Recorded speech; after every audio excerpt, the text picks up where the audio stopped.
मामला मसला है ज्ञानवापी मामले का। लगातार इस पर चर्चा भी हो रही है, लगातार इस पूरे मामले पर सवाल भी उठ रहे हैं और एक बड़ी मांग एएसआई सर्वे की जो लगातार हिंदू पक्ष की तरफ से की जा रही है और दूसरी तरफ पक्ष जो है मुस्लिम पक्ष वो लगातार इसका विरोध कर रहा है। हालांकि कई लोग ऐसे हैं जो इसकी वकालत भी करते हैं क्योंकि कई लोगों को ये लगता है कि अगर सच सामने आता है तो उसमें कोई मसला नहीं है। तमाम मेहमानों का पैनल हमारे साथ जुड़ चुका है और अमित तिवारी जी हमारे साथ हैं, नेता बीजेपी से हैं आप, रत्नाकर सिंह जी कांग्रेस से हमारे साथ हैं, हाजी नाजिम जी मुस्लिम स्कॉलर सर आपका स्वागत है और स्वामी दयानंद जी भी लगातार मेरे साथ स्टूडियो में बने हुए हैं। नाजिम साहब आप ही को इस चर्चा में जोड़ते हुए, देखिए लगातार जहां सवाल उठ रहे हैं वहीं एक आपत्ति जो बड़ी दर्ज कराई जा रही है। अब हाईकोर्ट की तरफ निगाहें हैं, हाईकोर्ट का जो भी दिशा निर्देश होगा मंजूर होगा क्या?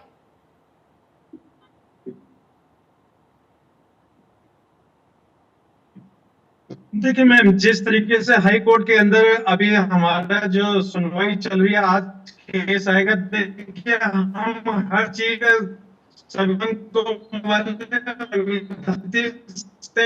और जो आदेश आएगा उसका क्या फैसला हमारे हाई कोर्ट अदालत दे रही है, अगर उस फैसले से अगर हम सेटिस्फाई होंगे तो स्वागत है, और वरना तो हम सुप्रीम कोर्ट का रुख करेंगे मैम।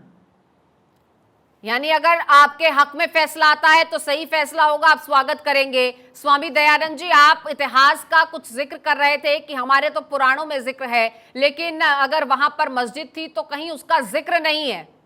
देखिए, मैं आपको ये बताना चाहता हूं, काशीशम कलिमल औषधम सेवनम कल्याण कल्पम नौमिंगम गिरिजाम प्रतिगुणनिधि कंधर्पहम शंकरम यो ददाति संताम शंभु केवलमपि दुर्लभम खलानाम दंडो कृधवशो शंकरम संतनोति में। अर्थात काशी जो है कलिमल का औषध धोने के लिए बना है और ये सबसे प्राचीन, संसार का सबसे प्राचीन नगरी है, शिव जी के त्रिशूल पर बना है और काशी विशेषर वाले की जो है सभी जानते हैं, इसीलिए इनके पास कोई प्रमाण नहीं है, ये थेथराई कर रहे हैं, जैसे थेथर घास हो जाता है जम जाता है, यही कर रहे हैं। अब देखिए बाबरी मस्जिद में बोले कि सुप्रीम कोर्ट में क्या हुआ? अरे भाई, न्याय राहुल तू निर्णय कर, इसका न्याय पक्ष लेता है किसका? कह दो निर्भय जय हो जिसका, न्याय दया का दानी, द आइन is always help to poor. ये हिंदू जो है यहाँ पर बहुत गरीब है, हिंदुस्तान में रह करके हम गरीब है, इसीलिए हम स्वामी जी आप सुप्रीम कोर्ट का जिक्र कर रहे हैं, आप कह रहे हैं कि बाबरी मामले में भी सुप्रीम कोर्ट के जो निर्देश आए वो पक्ष में थे, लेकिन यही सुप्रीम कोर्ट है जिसने एएसआई सर्वे पर रोक लगाई आज तक के लिए। क्या बहुत जल्दी है क्या? जब कोर्ट में मामला है, जब सुनवाई होनी थी, मुस्लिम पक्ष की याचिका थी, उससे पहले इतनी जल्दी एएसआई की टीम वहां पर पहुंच जाती है? कितनी जल्दबाजी किस बात की है? सच को सामने आना चाहिए, लेकिन रात में सुप्रीम कोर्ट खुलवा देते हैं। हमको समझ में नहीं आया, भारत में हिंदू का जो है दोयम दर्जे का नागरिक है आज। आप देखिए वक्फ बोर्ड कौन सा हिंदू बोर्ड क्यों नहीं बना, इस पर सुप्रीम कोर्ट नहीं बोलती है। मैं कह रहा हूँ विश्व हिंदू महासभा के महामंत्री हूँ मैं आपके माध्यम से, अमृता जी, भारत 24 के माध्यम से पूरे विश्व के हिंदुओं को मैं बोलता हूं कि आप जागृत हो जाओ, नहीं तो आपको यहाँ पर रहना भी मुश्किल हो जाएगा। एक यही भारत है जो हिंदू सुरक्षित है और कहीं आपका सुरक्षित स्थान नहीं है। रत्नाकर जी, पहले ये जागरूकता नहीं थी, पहले ये विश्वास नहीं था, अब विश्वास बन रहा है, ऐसे तमाम चीजें जो हैं वो सामने आ रही हैं। स्वामी जी कह रहे हैं कि अब हिंदू जागरूक हो रहा है, पहले नहीं था। नहीं, अच्छी चीज है, अपने धर्म के प्रति जागरूक रहना एक अच्छी चीज है और उसको जो भी न्यायालय और संविधान के तहत जो चीजें हैं उसको तो सब मानते हैं, चाहे कांग्रेस पार्टी हो चाहे दूसरी पार्टियां हो, सारे लोग उसको मानते हैं और उसके अनुसार ही चीजें होती हैं। आपने देखा कि राम मंदिर पे सुप्रीम कोर्ट का फैसला आया तो सबने स्वागत किया। मेरा कहने का ये मतलब है, अभी स्वामी जी ने एक बात कही, मैं उस बात पे चर्चा करना चाहता हूँ। स्वामी जी ने कहा कि भारत में हिंदू गरीब। आज भारतीय जनता पार्टी का शासन है और भारतीय जनता पार्टी जिस तरह से इस तरह के मुद्दों को, धार्मिक मुद्दों को धार्मिक रंग देने का काम करती है और वोट ध्रुवीकरण करने का काम करती है, वोट की राजनीति करती है, कहीं न कहीं भारतीय जनता पार्टी को, जो तथाकथित राष्ट्रवादी पार्टी है, कहती है स्वयं को, उनको हिंदू लोगों के महंगाई पे ध्यान देना चाहिए, बेरोजगारी पे ध्यान देना चाहिए, उनके जीवन यापन पे ध्यान देना चाहिए, लोग किसानों की आमदनी पे ध्यान देना चाहिए। कहीं न कहीं जो ये राजनीति करती है, ये धर्म के आधार पर राजनीति करती है। इनका मूल स्वरूप भारतीय जनता पार्टी का उदय ही धर्म के आधार मैं कहता हूँ रत्नाकर जी, किसने चाइना को दे दिया मानसरोवर माउंट अब्सर? किसने चाइना को दिया? कौन किसानों पर गोली चलवाया? बीजेपी चलवाई थी। कौन साधुओं को मरवाया? बीजेपी मरवाई थी। किसने बोला किसान तो आज बहुत सुखी है? और मोदी जी ने 11 करोड़ महिलाओं को इतना सुरक्षित किया। और आप देखिए, आपकी 84 में डीजीपी क्या था? 01 था। 84 में क्या था? इमरजेंसी लगाया, मजदूरों पर टैक्स लगाया, किसानों पर टैक्स लगाया।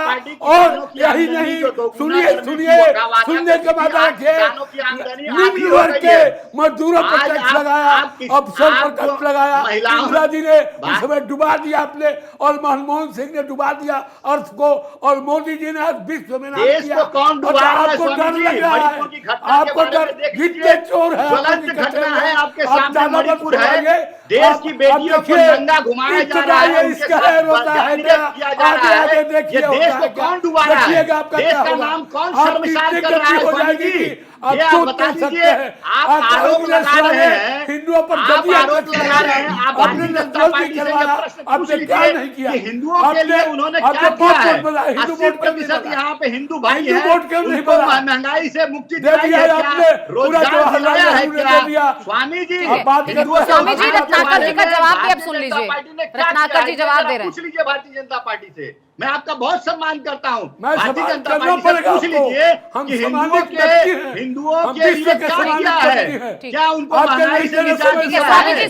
क्या बेरोजगारी से निजात दिया है? क्या मणिपुर जैसी घटना जो घटना है, उस घटना पे संज्ञान प्रधानमंत्री जी लेते हैं? क्या प्रधानमंत्री जी बोलना चाहते हैं उसमें दो शब्द भी? बिल्कुल नहीं। ये सिर्फ वोट की राजनीति करते हैं। ये पाखंडी और प्रपंची लोग हैं। चलिए, मुद्दे से नहीं भटकेंगे। देखिए, धर्म की राजनीति, तुष्टिकरण की राजनीति बीजेपी कर रही है। रत्नाकर सिंह बार बार ये आरोप लगा रहे हैं अमित जी। वो कह रहे हैं कि धर्म को हमेशा आड़ बनाकर राजनीति बीजेपी ने की है, बीजेपी आज भी वही कर रही है। तमाम इल्जामों पर क्या जवाब देंगे आप? देखिए अमृत जी, अभी ध्रुवीकरण की राजनीति किसने करने की कोशिश की, आपके स्क्रीन पे रत्नाकर जी ने खुद बता दिया। ये चुनावी हिंदू हैं। जैसे जैसे चुनाव आते हैं, ये कोट के ऊपर जनेऊ पहन लेते हैं, ये तिलक लगाने लगते हैं, त्रिकुंड लगाने लगते हैं, गंगा आरती करने लगते हैं, उसमें भी गलत करते हैं। तो इनकी धार्मिक आस्था को मेरे को कुछ कहना नहीं है। बाकी जो स्वामी जी ने कहा, उनकी व्यथा है, वो जो उन्होंने स्वामी जी ने इस चैनल पे जो कहा, ये उनकी सही में ये व्यथा है। आज हिंदू इस देश में द्वैम दर्जे का नागरिक बनकर रह चुका है, ये कोई छुपाने वाली बात नहीं है। और देखिए, ध्रुवीकरण की राजनीति हम नहीं करते हैं अमृत जी, ये इतिहास गवाह है। जिस तरीके से आप अगर अयोध्या का टेम्पल का एग्जाम्पल लेंगे, जिस तरीके से अयोध्या का वो आया, फैसला आया, तो उसमें 1986 का जो जजमेंट आप पढ़ लीजिए, उसमें 1961 में जो सूट फाइल किया गया था, उसमें 12 साल तक कोई पक्षकार ही नहीं आया। अमित जी, आपके पास लौटूंगी। बड़ी खबर इस वक्त की दर्शकों को बता दें। देखिए, ज्ञानवापी मामले को लेकर लगातार तमाम चीजें सामने आ रही हैं। हाईकोर्ट में सुनवाई भी शुरू हो चुकी है। तो ये बड़ा अपडेट इस पूरे मामले में, ज्ञानवापी मामले को लेकर हाईकोर्ट में सुनवाई शुरू हो चुकी है। मुस्लिम पक्ष की याचिका पर हाईकोर्ट में सुनवाई। एएसआई सर्वे को लेकर एतराज जताया जा रहा है मुस्लिम पक्ष से। इंतजामिया कमेटी लगातार इस पूरे मामले पर विरोध दर्ज करवा रही है। इलाहाबाद हाईकोर्ट में अब इस पूरे मामले पर सुनवाई शुरू हो चुकी है। देखिए, ज्ञानवापी का सच जो है वो सामने आना चाहिए, और अब वैज्ञानिक सर्वे पर भी जो एतराज है वो उठने लगे हैं। एक तरफ काशी विश्वनाथ मंदिर को लेकर लगातार लोगों की धार्मिक आस्थाएं हैं, दूसरी तरफ मस्जिद को लेकर भी धार्मिक भावनाएं हैं। ऐसे में अब इंतजामिया कमेटी ने हाईकोर्ट का रुख किया है। सुप्रीम कोर्ट के निर्देशों के बाद हाईकोर्ट अब क्या इस पूरे मामले पर कहता है? क्या एएसआई सर्वे वहां पर होगा, या फिर रोक जो है लगाई गई सुप्रीम कोर्ट की तरफ से, उसे ही कैरी फॉरवर्ड किया जाएगा? ये तमाम सवाल अब सबके जहन में है, क्योंकि देखिए निचली अदालत ने एएसआई यानी वैज्ञानिक सर्वे, जो भी रडार मैपिंग वहां पर होनी थी, जो इमेजिंग वहां पर होनी थी, उन तमाम चीजों की परमिशन दी थी, लेकिन शर्त थी कि कोई भी ढांचे को नुकसान नहीं होना चाहिए।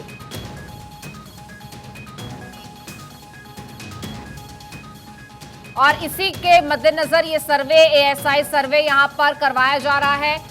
लेकिन फिलहाल हाईकोर्ट क्या कहता है इस पर सबकी निगाहें। सुनवाई शुरू हो चुकी है, ज्यादा जानकारी ले लेते हैं। हमारे सहयोगी अवनीश विद्यार्थी हमारे साथ जुड़ चुके हैं। अवनीश, देखिए सुनवाई शुरू हो चुकी है, क्या कुछ दलील अपील शुरू हुई है फिलहाल? देखिए कल भी देर शाम काफी सारी दलीलें दोनों पक्षों की तरफ से दी गई थी और तब सीजीआई ने पूछा था कि आखिर क्या वजह है कि मुस्लिम पक्ष को एएसआई सर्वे से आपत्ति है, उनकी आपत्तियां किन बिंदुओं पर है। ये तमाम सारे सवाल पूछे थे। आज सुबह से ये सुनवाई फिर से शुरू होनी थी, लिहाजा सभी पक्ष अदालत में पहुंच गए थे। सुनवाई 9:30 बजे से जो है वो शुरू हो रही है। और सबसे बड़ी बात यह कि दोनों पक्षों की दलील सुप्रीम कोर्ट में मुस्लिम पक्ष ने रखा, जिन बिंदुओं पर उनको आपत्ति थी, मतलब उन्होंने सुप्रीम कोर्ट के थकना आदेश को रेफरेंस में सामने रखते हुए मांग की थी कि इस पूरी प्रक्रिया को रोका जाए। साथ ही साथ उनकी मांग थी कि जो ढांचा है उसको किसी तरीके का नुकसान पहुंचाया जा रहा है इस पूरी प्रक्रिया के दौरान। तो उन तमाम बिंदुओं पर उनकी आपत्ति थी, जिसको लेकर के सीजीआई ने दूसरे पक्ष से भी, यानी हिंदू पक्ष जिसमें कैविएट ऑलरेडी इस मामले में दाखिल कर रखा है, उनसे भी उनका पक्ष जानना चाहा, जिसके बाद बिल्कुल अवनीश, देखिए लौटूंगी आपके पास। तो लगातार अब हाईकोर्ट पर इस पूरे मामले को लेकर निगाहें बनी हुई हैं, हमारे सहयोगी वहां पर मौजूद हैं।